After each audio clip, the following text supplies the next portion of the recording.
That, we'll end up on YouTube, right? Probably. Yeah. Speaking of YouTube, anyway, hi, I'm Jefferson.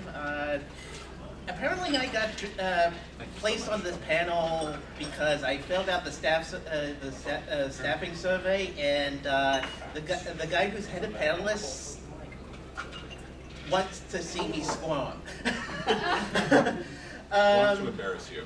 He wants to embarrass you thoroughly. Yes, he does. But Hi Jefferson, we'll be sitting here. Hi Jed, hi Vega. We'll be judging you, all of you. Apparently that's the function.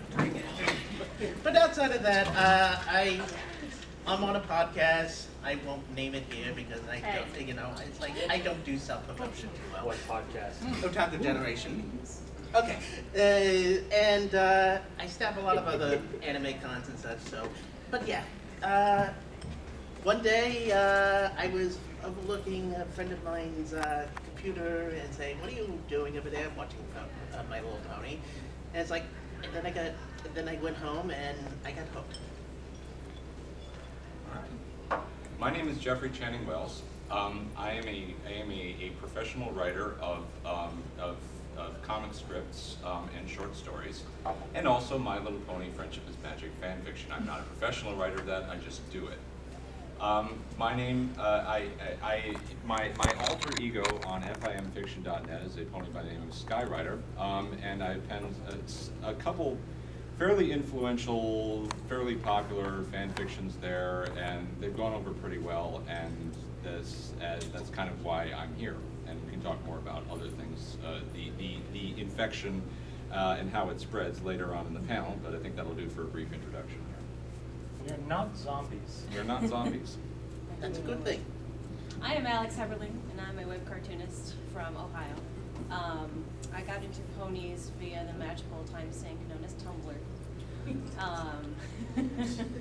And I am most, I guess, known for my pony fan art. There's probably a pretty good chance you've seen some of my work that got leaked around here and there. My favorite thing to do is to turn real people into ponies, which you can see if you've come by my artist alley table, because I am doing that very thing at my table, drawing people as ponies. And yes, I will. I got to do the badge art for TrotCon in Columbus, Ohio, which is where I'm from, and it was a real good time. So that is me. I'm Rob Harbaugh.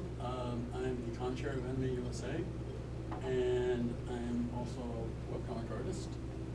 From the name. So I couldn't tell you how I got into ponies to save my life, because I really don't remember. I just remember one day I became obsessed. As to what I do in pony, I decided to try to do an experiment and see if I could use fan fiction to bolster my webcomic numbers. So I went on fanfic and wrote a fic that is fairly well taken on there, and then kind of mentioned about my webcomic, and now I have Bronies to thank for my numbers exploding, and I'm probably the most hated guy in Space Battles right now. So, I'm assuming that everybody's here because they kind of know exactly what it is. Is there anyone who's completely from outside the fan here and needs an explanation as to what this is? We can break it down a little. Yeah. It might involve singling people out, but raise your hand if you have never watched My Little Pony Friendship is Magic. Only seen a few clips of it. Okay, so no, okay. Clips, not Okay, clips. anybody who has not seen it, please take head against the wall, ram it several times. Actually, no, I think there's a room with computers where you can watch that. Go there. We could just show an episode. Get in the business center. Yeah. Yeah, I don't know, it's an interesting fandom because it revolves so heavily around the show, around the single show. The only thing that I can really compare it to is the Trek fandom in that respect. And I guess there is the difference that the Trek fandom, as it exists right now, doesn't have a running show really to keep it going. Nor did it grow with the same speed as My Little Pony fandom, as far as I know. Exponentially Super fast. exponentially, actually. If you, Right. some of the numbers are. It's been crazy. So, yeah. so basically, basically in October of 2010, Yep. Innocuously, the Hub starts airing the show by Lauren Faust, helmed by Lauren Faust. My Little Pony: Friendship is Magic. Leaks its way. Please come in. Please come in. Leaks its way onto 4chan and becomes absolutely infectious of 4chan, and it starts out that people there seems to be the course of infection seems to be that people seem to be enjoy it ironically to a certain extent, and then start getting really into it in sort of an actual honest fashion. I don't know if that gels with it. That is the usual creation story for the Right. fandom as a whole. I didn't have that experience. I started watching it. My origin story is that I don't know how many of you are familiar with the physics presentation video that the high school student did a physics presentation on physical impossibilities in My Little Pony: Friendship is Magic. Included a few clips from the show. Now I found that video because a coworker sent out an email with the subject line, "Consider this my official breakup letter to the internet." So I wondered what that might be. Clicked on it, watched it, saw the clips from the show, thought, this actually looks like it might be a pretty decent show. I watched it and I was hooked within a few minutes. So that's definitely a different experience. But I knew that was last May. So by that point, I had seen the signs of a substantial fandom coming into existence. And Excuse me, I can tell you the real origin story of the modern era of My Little Pony. It's actually all started with an article on a cartoon fan site known as The End of Creator-Driven Cartoons. That article was posted on 4chan's cartoons and comics board, and that's how they first managed to get. Yeah, I was just shortening that to, for the sake of time, but Go ahead. Yeah, so 4chan is in some way the root of the fandom, which is a fascinating fascinating place for it a tends fandom to be start. it tends to be such a when you consider it to be a dark, cynical, almost profane place that Mostly because of B. Some of the boys are surprisingly tame. But that it's fascinating and I funny don't know if that you've seen MLP recently, but yeah. So basically, what happened was that just as long as we're talking origin stories, as I was saying to Val outside in the hall, if someone had told me 3 years ago that I would be watching a show about ponies and rainbows and things like that, I would have said, yeah, sure. I totally believe that about myself. I'm not the kind of not the sort of the sort of typical sort of person who comes at this completely gobsmacked. I have a long history of tropism for rainbows and unicorns and happy things. And so basically, in terms of My Little Pony: Friendship is Magic, obviously you hear your friends talking about it. I don't really go on 4chan, but it sort of had spread beyond at that point. And I had heard my friends talking about it and how it tends to, as soon as anybody sort of got exposed to it, that sort of tends to become their internet life for a little while. It just explodes and everything's about pony, and it's like, so I fanfic binged. Right. I haven't read a fanfic in probably over a year now, but in my first month, I fanfic binged. Right. So basically, I was very resistant to the idea of My Little Pony: Friendship is Magic, not because I didn't think I would gel with it, but because I thought I would gel with it too strongly. The best analogy that I can come up with is say, hello, I'm an immunocompromised individual. Oh, look, a vat of infectious biohazardous waste. Let me jump into that thing. No, it's like, it's like I don't want to do this. I'm going to fall too hard for this, but so I was backing up and sort of backpedaling for the longest period of time. And I was watching a show called House MD for a while. Obviously, everybody knows House MD, or or at least is vaguely familiar with it. And I'd watched a little My Little Pony Friendship is Magic, and I was watching, and I was like, I was backing away from it. And I was like, I don't know if I don't want to get too much into this one. This whole pony magic thing is a little too easy for me. But I thought, yeah, I thought it'd be funny if I did a House MD crossover with My Little Pony Friendship is Magic. I just throw it out there for a lark with Dr. Greg House as a little pony, treating Rainbow Dash as monochromatic trail. She has a problem with monochromatic trail, and that's the mystery illness of the week. And then, What color does it change? Please say it wasn't non-Hodgkin's lymphoma. No, it wasn't. It was actually colic in the end from eating too many apples. But that's what it is. So it's like I'll just throw this out there. This is a funny little thing. I'll throw it up there, and then I would just post it on like Live Journal, some crap like that. And it's like somebody said, oh, you should submit this to this site called Equestria Daily, and it's like Equestria Daily, huh? I heard about that site. Okay, yeah, I'll throw that up in Equestria Daily. And so I give it to Equestria Daily, not really knowing what I'm doing. Equestria Daily turns around and says, yeah, I don't really want to post your thing. And I go, what?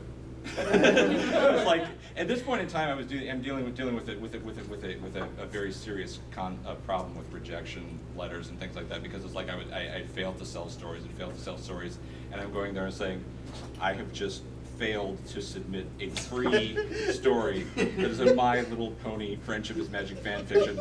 I'm giving it to them, and they don't want it. So anyway, so the point that what happens then is I go a little crazy. So for any of you who've seen the show, if you've seen the show, the episode Sweet and Lead, where Rarity's dress designs are being accused as being too countrified, and she decides to show everyone that she can make a dress worthy of the Cantalot elite. And basically, that's exactly what happened to me. It's like, you don't like my fan fiction? I'll show you a fan fiction. So I sat down, and this is really basically the end of the world for me, because I sat down and I was going to say, okay, I'm going to calculatedly do this. I'm going to write a My Little Pony Friendship is Magic fan fiction. It's going to have all the elements of good My Little Pony Friendship is Magic fan fiction, and they will have no choice but to accept it on Equestria Daily. They will love my fan fiction. We're all going to love You would like to love it. So basically, you have to. Let's see. It's after 9. We could take a shot every time someone references the show, but we should probably just have put a quarter in the jar every time. My What we favorite can do with that episodes. is Mark. My favorite episodes are the ones best How described many did we do as so far? so-and-so's descent Right, into right. madness. Yeah. Yes. So I was saying my favorite episodes of My Little Pony are the ones best described as so-and-so's descent into madness. So There basically, are every surprising episode that numbers. Megan McCarthy has written. Huh? Would you like more tea with the animal flower? Yes, exactly. Megan McCarthy. So that was it. I wrote a fan fiction called Observatory Hill. It was about Princess Luna and Twilight Sparkle, my two favorite characters in My Little Pony Friendship is Magic. It was completely calculated to get onto Equestria Daily. That was the only purpose. It's not the only purpose for it. That's unfair to say. But it did get onto to Equestria Daily, and then it's like, I gotta keep writing ponyfic. I keep writing ponyfic.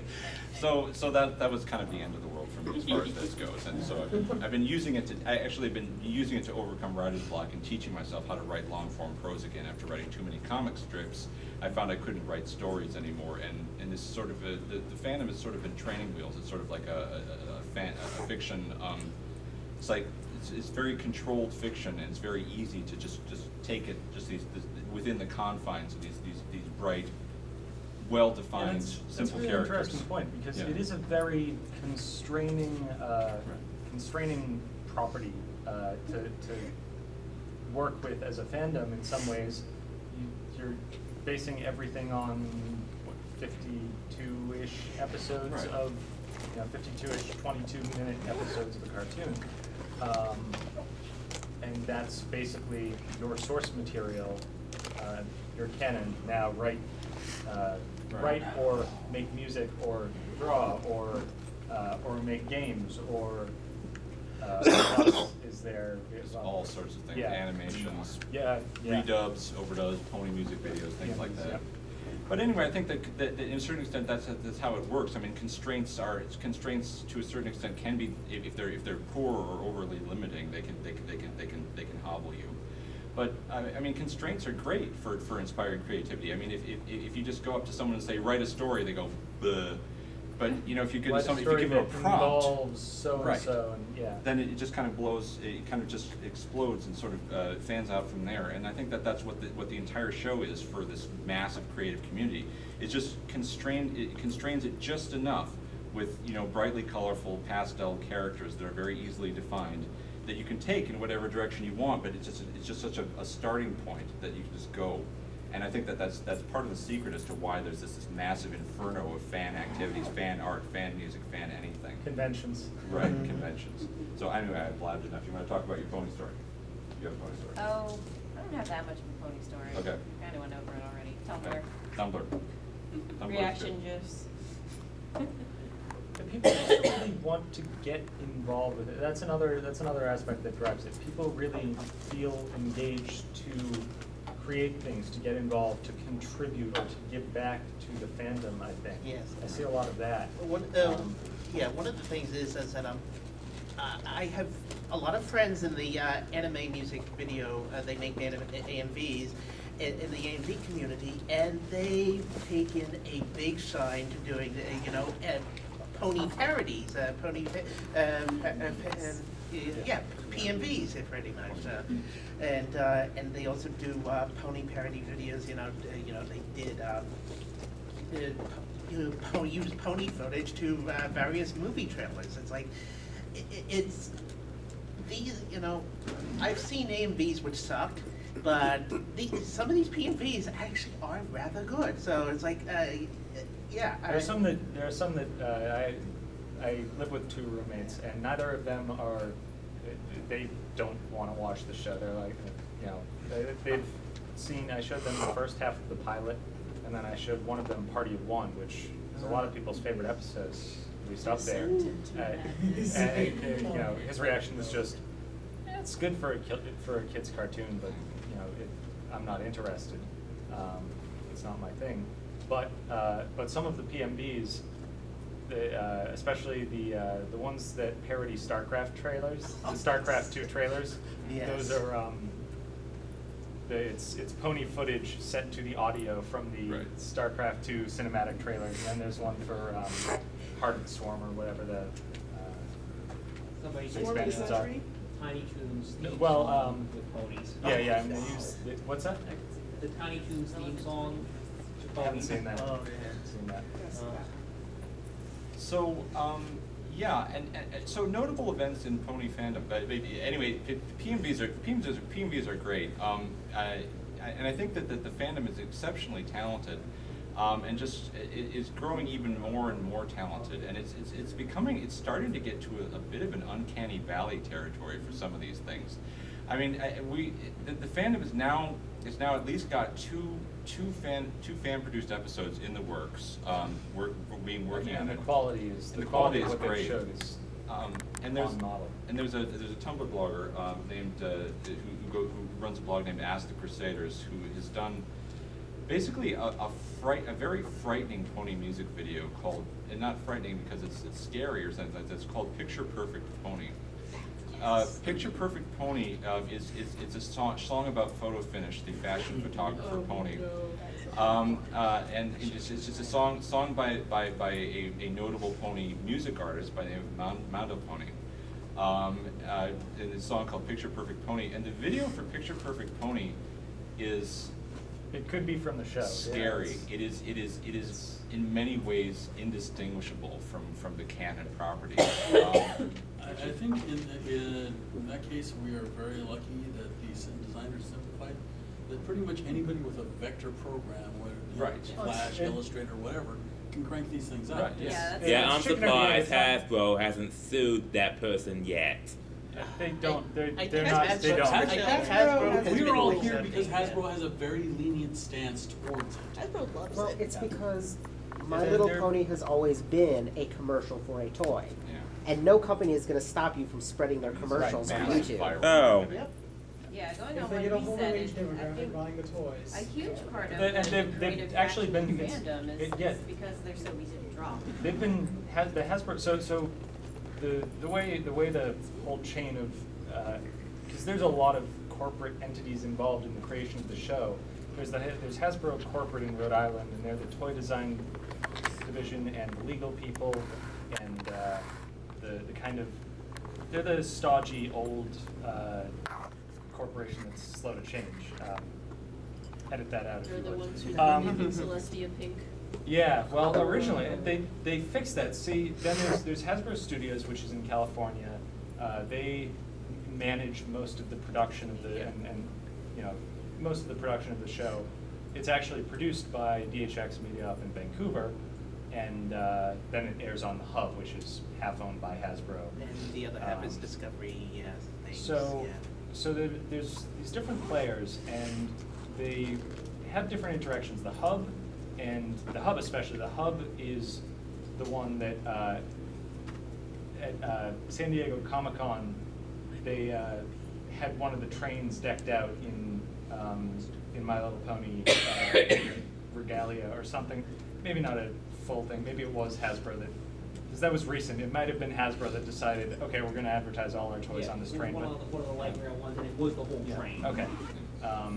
But the Hub started doing that. Like they're the ones who, at the end of after season 1, San Diego Comic-Con had exclusive posters that the Hub had arranged to create. Had all sorts of it had like every character, including a bunch of background characters from season 1. Including a ton of subtle nods to the fandom. Like, fandom created personalities for the characters, and inside jokes were all reflected in this official exclusive poster that they made. So that reaction, that response was pretty fast. They got into that, and they got engaged with that.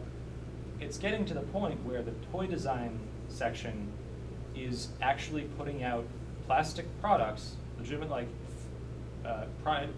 Toys R Us releases of fan favorite characters. In fact, Toys R Us just released the first My Little Pony product from the company itself that uses the word Brony. Really? Yeah, I didn't know. there's a new lunchbox. Oh yeah. Cool. So yeah, the whole thing. This is the sort of thing that did not exist as much, and certainly not in the scope before the internet. I mean, not only is there a massive and incredibly productive fan base, there are nods from there's the sense that the creators of the show are listening, and because it's becoming just vaguely just hinting towards crowdsourced stuff, which is just it's very fascinating, very gratifying towards to the fans to see to think that they're being watched, that they're being listened to, and that people are saying, yes, we know you are here, we acknowledge what you are doing, which makes everybody feel good. In fact, there was a BBC article about 3 months ago where they were actually referring to shows that were crowdsourcing some of their references, and Exhibit 1 was My Little Pony. Right. Of course, there becomes the darker side to that, which is the terrible Derpy Hoops controversy. Do we have to go into Derpygate? We Do we have to? We don't have to. Let's go into Derpygate. We probably, as a notable event that has happened since the prior pony panel, we should probably talk at least briefly about Oh yeah, I Derpygate. forgot that There was a prior Derpygate case. So the dark side of crowdsourcing. At one point in time, since the previous pony panel last year, an episode aired called The Last Roundup. This episode is notable not particularly for its content, which is a fairly garden variety Applejack episode, although she is particularly nutty in that episode, I have to say. She's like way out there crazy. It's like the one episode in season 2 where she's not a background pony. No, they point the camera at her and she immediately goes insane. But that's Maybe not, that's why. That's not actually. Yeah, I think that having cameras pointed at you makes you go insane in that show. But noteworthy for that is not because of the Applejack content of the episode, but because at one point in time the nameless gray Pegasus with bubbles on her behind. And Crossed Eyes, who's been a long-time fan favorite of everyone's ever since an animation error left her in a crowd scene, With crossed eyes. Like with that, crossed that's eyes. why people seized on her Right. originally. But It becomes a character that was known on the 4chan crowd and basically then from the fandom as Derby Hooves. Derby Hooves is a fan favorite character because to a certain extent it represents everything about the fandom, which is to say everything that we can create this character that has this personality and that people are listening to it. And this culminated in the episode of the last roundup when the character was actually referred to as Derby Hooves on screen. just Derby. Just Derby, right? Just Derby on screen. And this basically caused the internet to explode. Subsequently, What went wrong? Remember I was I just don't know what went Well, it wrong. wasn't I went just the straight to use Twitter of that the day. name. Right. It was also But the whole there was a so the backlash from the negative side of the reaction. You know, the first reaction was from the bulk of the fandom was, holy crap, that's awesome. They actually called her Derpy. Although there was a little bit of nervousness, skittishness about the fan service involved. Whether that was going too far, whether it should have stayed a nameless thing, just a back and forth, because she'd been included as by the animators without written lines in scenes of every episode of that season up to that point. When they started, Almost every. almost every. Yeah. So she'd just appear, and it became a game between the animators and the fandom spot the Derpy. And some of the episodes took a while. Like when she was in the snow globe. I saw the snow globe on the first episode. Okay. But yeah, generally that was hard. Yeah, that was a hard tough one. Yeah. So she's named, and there was the bulk of the fandom with that reaction. Then there was a minority reaction to the name Derpy being made official and to the voice, which was voice acted in such a way that it kind of sounded like she had a speech impediment or mental disabilities of some sort. It was a very, and coupled with the fact that the gag in that scene was that she was clumsy and couldn't do anything right. Right. Which she had been clumsy in previous episodes when she dropped an anvil on Twilight. And a card and a safe, piano. I think. Basically, Well, well, this cartoon. I've heard that thing with the voice. I mean, that compounded the whole thing Yeah. terribly. But apparently, it was because It was wasn't accidental. it Tabitha who did it, and she Tabitha thought the St. character Germain. was supposed to be male. Yep. And so she Yeah, modeled it that's after the voice of her next door neighbor's son or something like that. And it went horribly wrong. Yeah. So they ended up. Well, they that pulled became the episode off of Yeah, they iTunes pulled the episode for a off of while. iTunes. A couple weeks later, re-released it with that scene redubbed and I think slightly reanimated because they had to match the new voicing. And, this So made- the internet The- exploded the- again. Exploded twice. The mention Yeah. Rainbow Dash speaking, her name was removed, and Yeah. Derpy And the voice did was the re-recorded. And Rihanna Ashley Bell color. did the new voice. Yeah, her voice was changed. Who did? Ashley Bell. So once again, this caused an entirely different sort of backlash from the fandoms who were so pleased and so just tickled that they had been listened to, and that we were talking about before, saying that the creators are listening to me, they're showing me, and this became a culmination of that. To have that jerked away caused a lot of people a lot of upset, a lot of anger, and it took a while to die down. No, I don't think anyone left the fandom over or stopped loving the show because of it. No. There was a lot of rage involved, but it was not, thankfully it was I not. think it definitely had an impact on the 2012 limited edition pony release. She I was think it not- had a direct impact. Then, of released course, Derpy. yeah, right. The My Little Pony Fair exclusive, and then they also had them at Comic-Con. Comic-Con, yeah. So they had Derpy was the exclusive pony. They do like an annual exclusive pony for release at a couple events. The official My Little Pony Fair, San Diego Comic-Con. Sometimes they have a couple different ones. Sometimes it's just one that they use. Before this year, they've been G3 ponies. So My Little Pony history, brief lesson because I don't care that much about it. But the current the show coincided with a redesign of the toy line, it's Generation 4, the fourth generation. There was a Generation 3.5, but basically the fourth or fifth redesign of the molds, what the toys look like. Up until the My Little Pony Fair this July, all of the exclusives that they put out were still Generation 3 molds. Even in 2011, with the huge popularity there was at that time, they still had a G3, G3.5 pony, and actually, was it just G3? I don't know. The AWK ponies were always 3. Collectors are crazy. What's that? The AWK ponies were always 3. They never Okay, used 3. 3.5 for Yeah, those. 3.5 is kind of just people pretend it doesn't exist because it was not well received. It's the Voyager of Yeah. More like the Enterprise. Or, yeah. Yeah. So finally, they released a G4, and it's Derpy, which was a huge, and there are these little things. Derpy likes muffins because there's a line in one episode where it looks like she's saying someone made muffins. They're terrible, terrible muffins, but she looks at them and she's muffins, and that was like her one voiced line previously. It's not even clear if she was the pony saying it. Yeah, but that's why Derpy likes muffins.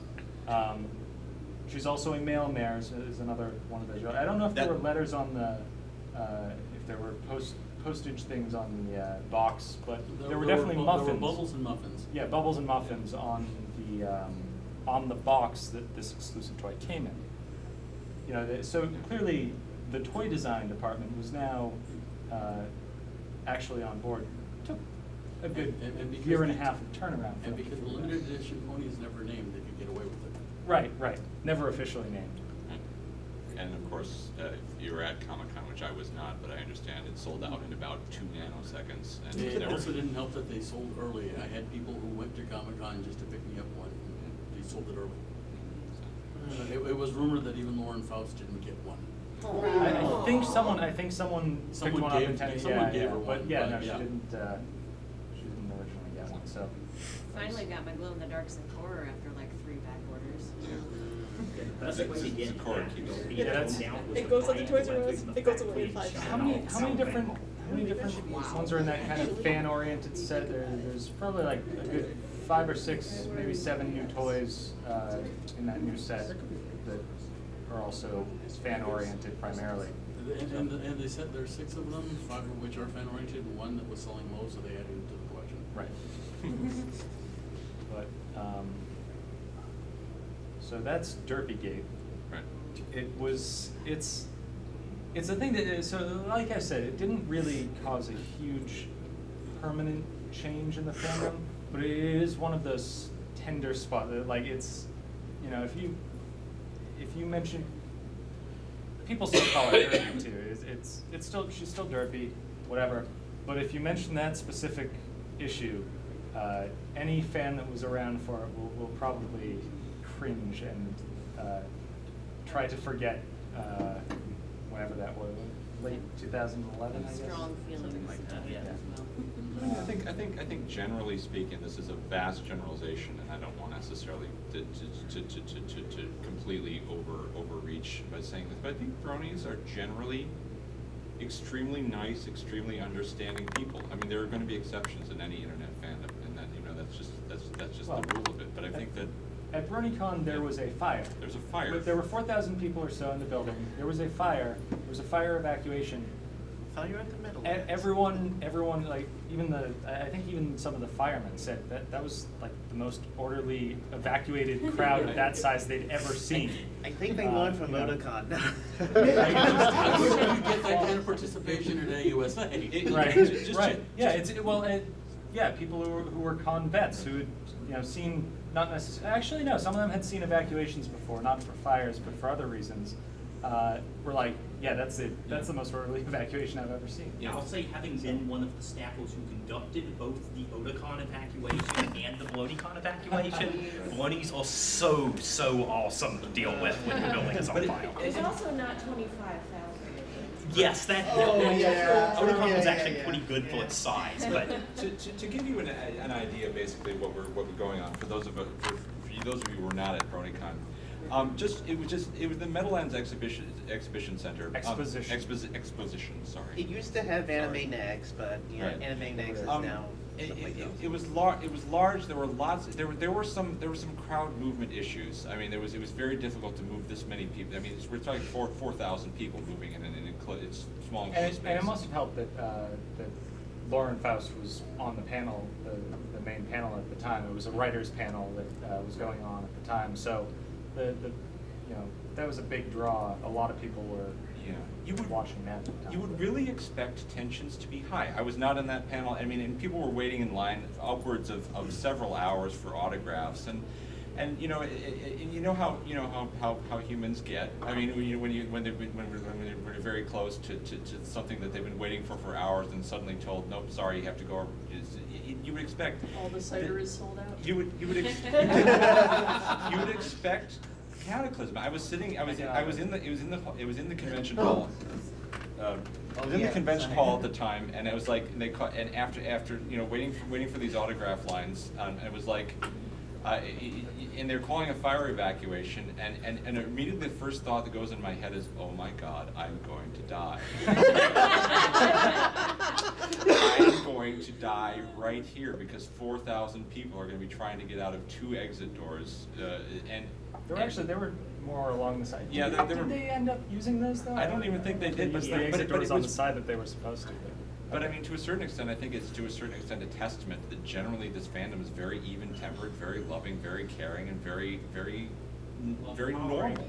Go figure. Unlike a Great White concert. Love and tolerate. So basically, the evacuation happened in an incredibly orderly fashion with 0 incident whatsoever, and it left a lot of us who were there a little bit stunned that we were not in fact dead by the end of it, and that everything went on, and everybody was really good-natured about it, and Tara Strong and Andrea Libman just went right on signing autographs outside.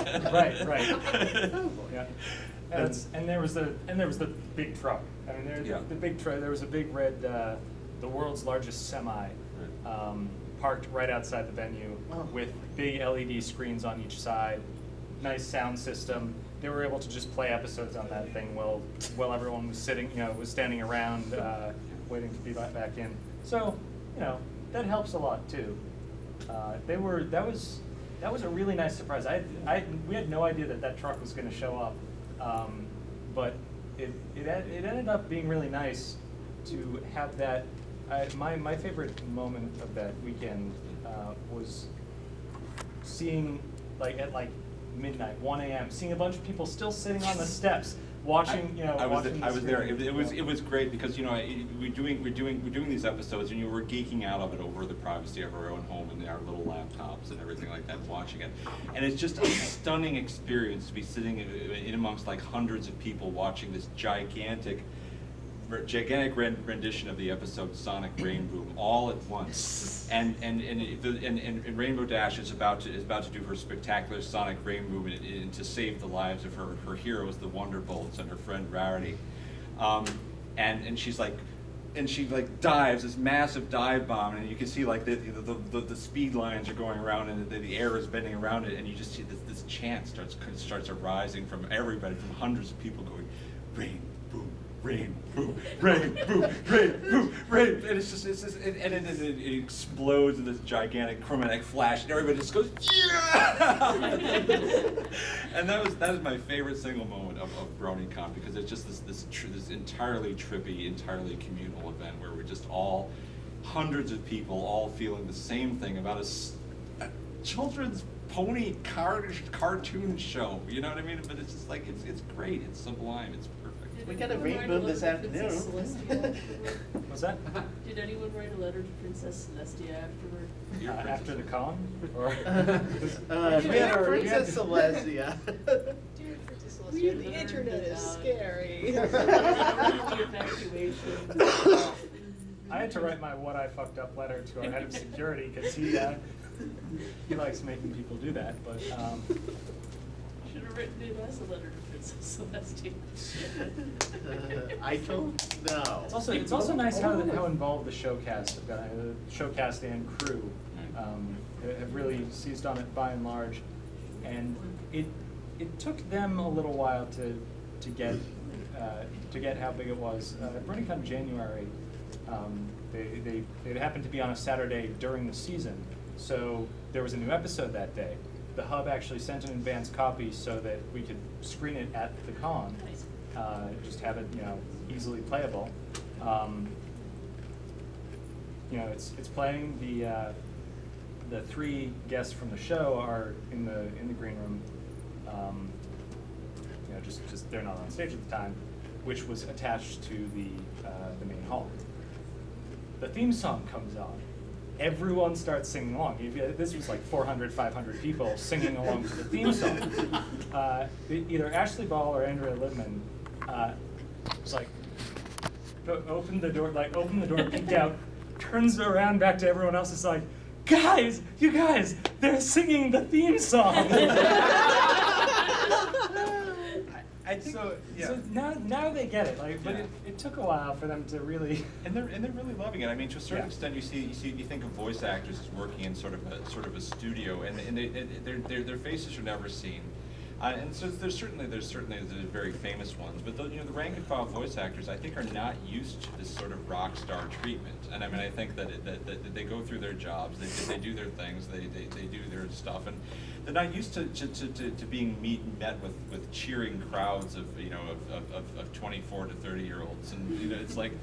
And you can obviously tell that Tara Strong is, if you've ever, if you've been in her presence, she's obviously eating this up. She's just loving it. She's just absolutely floored by this whole thing, and she's totally in her element. It's just great. Actually,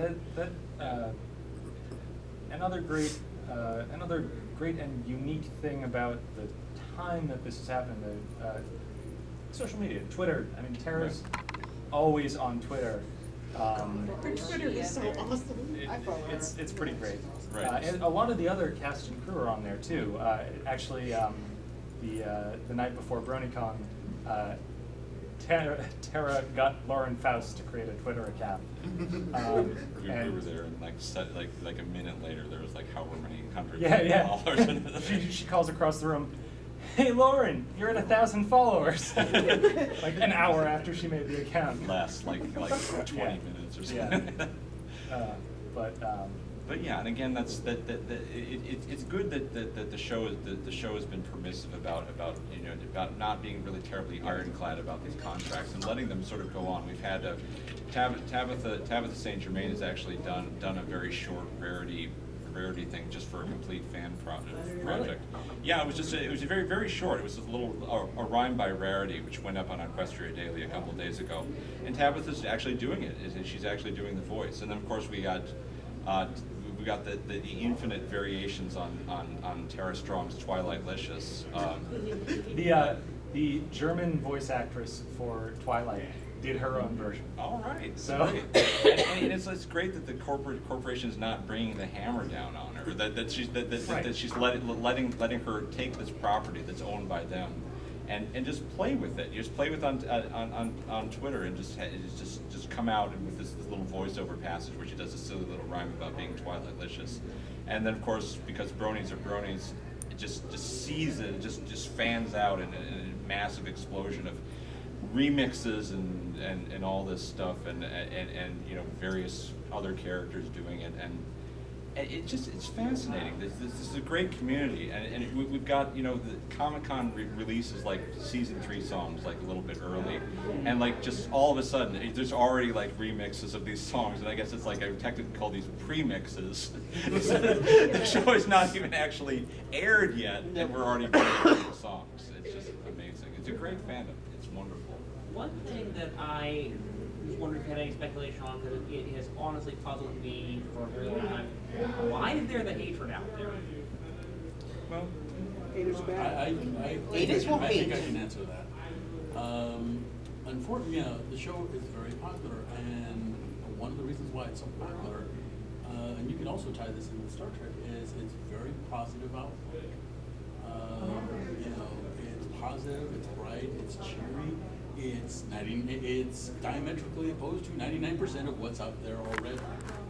And humans are wired that when we see that in stark difference to what we're used to, people fear the strange and unusual. And because the show is so bright and cheery as opposed to everything else we see, the reaction is people aren't gonna like it. They may not even be thinking consciously when they say, I'm not gonna watch this, I don't like this. It's part of it is just that reaction. That's all.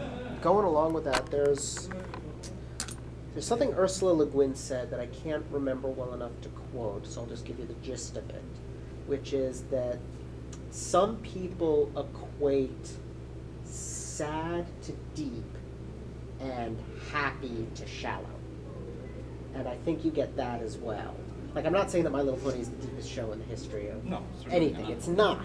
But at the same time, the fact that it's got a lot of joy in it doesn't make it shallower than your grim and gritty people blowing each other up, which isn't any deeper either. I think there's a counterpoint to be made there, in part that a lot of the time happy stuff is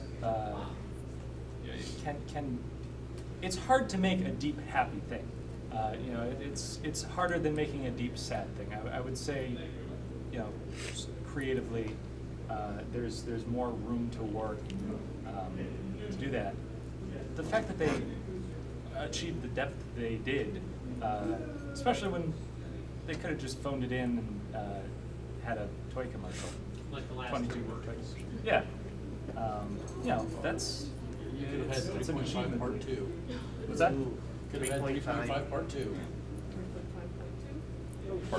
3.5.2, revision 1.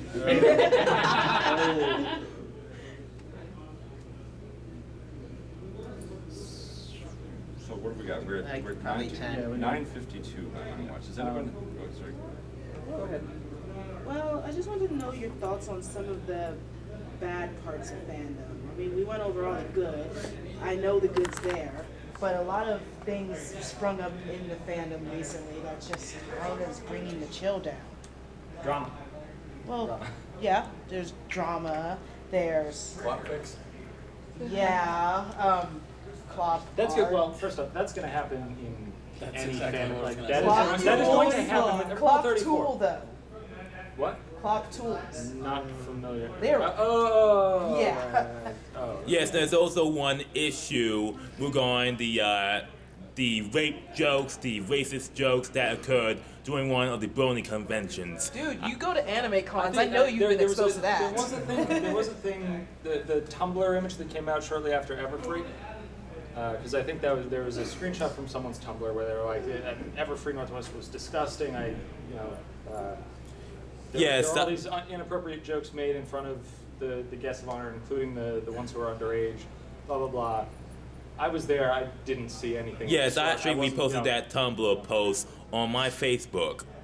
Yeah, I did not see, I didn't have the same experience. I don't think that was actually, I think that was overblown and possibly just someone looking to poke holes in what's otherwise a really positive environment. And But it really needs to be.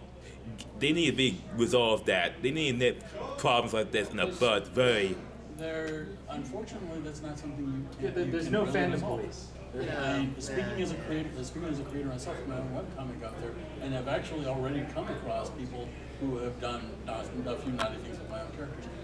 You can't do that because sometimes squelching can be seen just as bad. Rob Balder remarked after he encountered Rule 34 of his characters from Earthworld, and more than Rule 34, people on the Pahil discussion board, comments, people were arguing whether the Rule 34 was consistent with the rules of the universe, with the physics of the universe, as he had laid them down in his work. So he was like, you know what, that's when you know you've made it as a creator. It's not when people are making porn of your work, it's when they're making it and then discussing if it could be valid canon in your... plausibility of the I content. kind of can't wait till that happens to me. Because for all there is that element in there, it seems to be, at least with the main sites, I would say about the cleanest fandom out there. Yeah, it's, and I think, I don't know what people are afraid of in terms of like the idea that that if Hasbro sees that there's porn of My Little Pony, that they're going to shut everything down. At the the majority of people involved, everyone working on the show, with the exception of the children voice actresses, are adults. And by and large, some of them have said publicly, and some of them just, pretty clearly are of the attitude, these are things that are going to happen. We get this. They're not going to draw attention to it, but they know it's out there. It's not the kind of thing that's going to, one day someone's going to find out about it, and everything's going to implode. Plus, from a corporate standpoint, let's be honest, Hasbro's been dealing with Transformers for 3 years. G.I. Joe, Brady Boy. It's a thing that At least they don't have to deal with Barbie. I don't envy Mattel. I don't know. Until they make well, you know what? They probably already have Battleship Group ready for For in a nutshell. That's the meeting. So. Anyway, I think we're at 9:57 by my watch, just about out of time. Does anyone have any last questions? Last remarks. Favorite pony? Best pony? Best pony. Best pony. Best pony is Twilight Sparkle. Rainbow Dash is best pony. That doesn't make her my favorite. That's a different answer. Yeah. But Rainbow Dash is best pony. Who's I your won't favorite? brook any disagreement. What's that? Who's your favorite? Main Fluttershy. cast, I would probably have to Woo! say Twilight, but Yeah. it's tough to be sure. I can tell you that Rarity is my least favorite of the main cast. Oh. And as far as background ponies, I really like Lyra's design. She's the background on my phone, and above my monitors, I have an angry Lyra staring down at me, so like keep me in line when I'm slacking off or whatever. So. So what have you learned about friendship at this panel? About friendship. Dear Princess Celestia. Opinions on Dot Move series. I have learned We don't have that I time can for that. fake- But if you want to chat with me after this, Rarity is best pony. Where is best pony? Woot. Who's the best pony? Best pony's All right, we got every. See, this is the great thing about this is that everybody can pick their favorites, and it's just that everybody just cleaves very strongly to one particular pony. And I think that this panel is. Well, I know, but if everybody seems to sort of like gravitate towards. yeah, you can things. definitely say one. If like Twilight Sparkle and Rarity ran at each other and became one person, The most that's pretty fascinating, close to me. to me, the most fascinating people are the people who feel they represent both Pinkie Pie and Fluttershy, Yes. or Pinkie Pie and Twilight. Those are like those are some interesting combinations. But My wife says I'm at like the nexus of Pinkie, Fluttershy, Twilight, and Derby. So Just here. No, but you're more social than her. Yeah, you're way more Twilight Sparkle. You just don't have the OCD element. that's about it. Ponies, not just for girls. In summary, pony. Why ponies? Shall I have a sing along? There are not. I'm surprised there are fewer Yes. hung like a horse jokes. Which Things like one? that. Only if you can remember My all little of them. pony, my little pony. My little pony. I used to wonder what friendship could be. My little pony. Until you all shared its magic with me. Big adventures, tons of fun. A beautiful heart, faithful and strong. Sharing kindness, it's an easy feat, and magic makes it all complete. You're my little pony. Don't you know you're all my very best friends?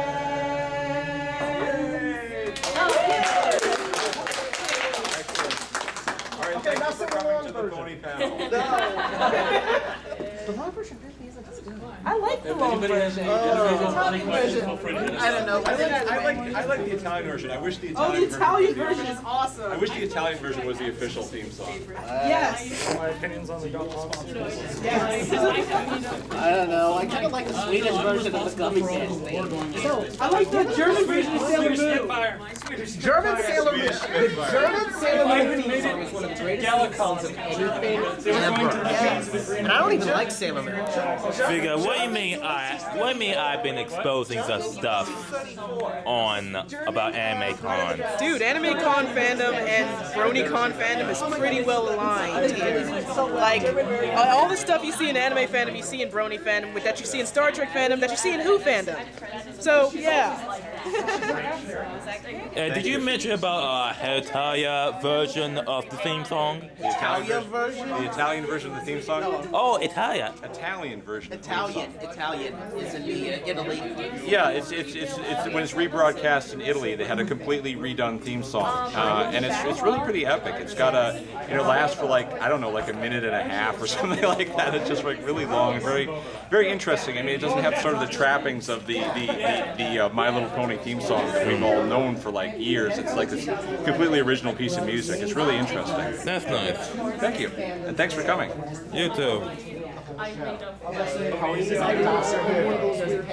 name is perfect.